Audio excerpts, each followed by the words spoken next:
Amazing, isn't it? It is amazing.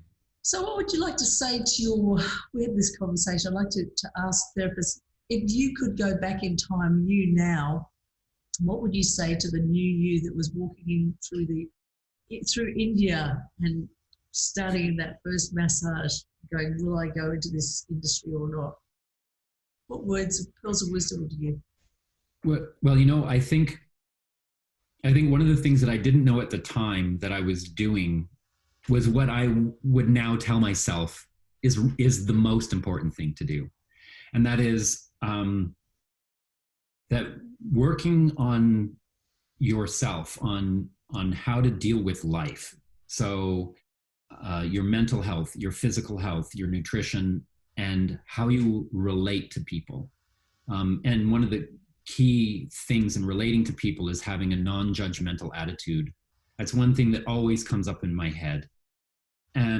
Because of what my clients tell me about their experiences in the room. And that is that they feel like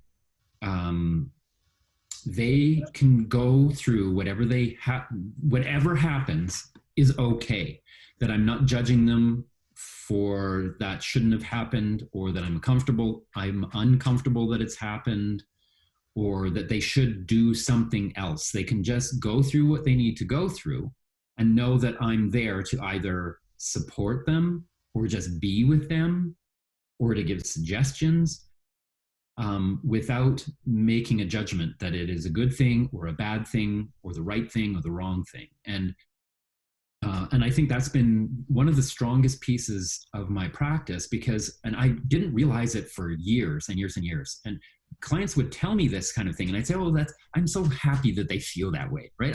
That makes me feel great that they feel comfortable in my room."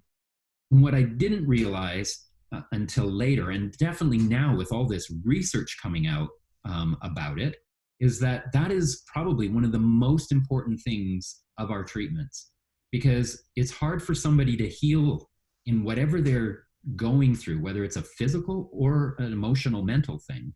It's hard for them to heal if they're in a position where they don't feel safe, they are not comfortable, or they feel judged. There's a barrier there. There's something that's stopping them from being able to move through those stages you need to go through in order to deal with that issue.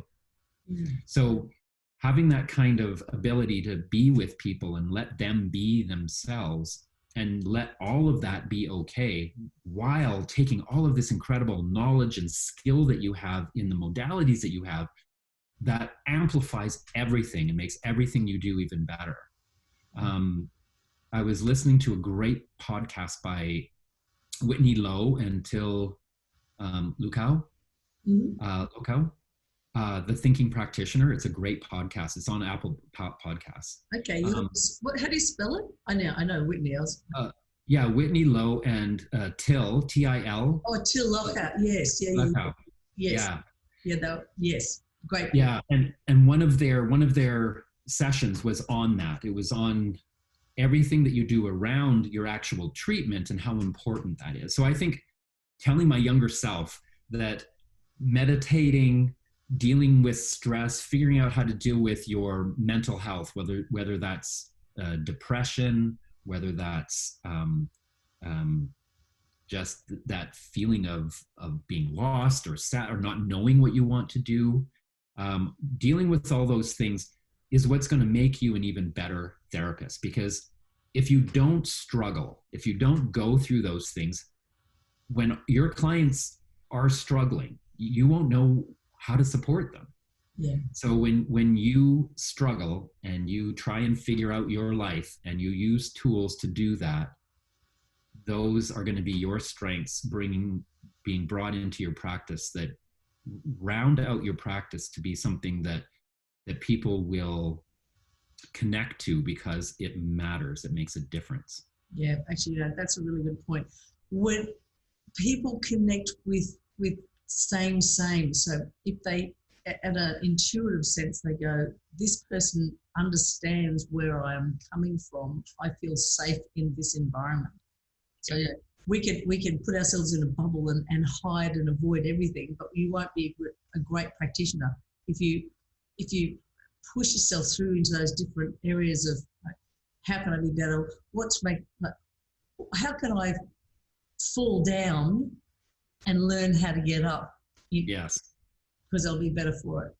Absolutely. Absolutely. And, you know, in all that you do as a student, and then coming out of school and going into your continuing education, that's the other thing, is that constant learning, that constant striving for how to bring those things in your practice is so exciting and can change the course of your career in an instant. I mean, I never in 1,000 years would have told you, when I took that first Thai massage course or that first Western therapeutic course, that it would actually become my full-time profession, and that I would become the president of a national board and travel to Australia and all over the world, expanding my whole knowledge of our profession at that level.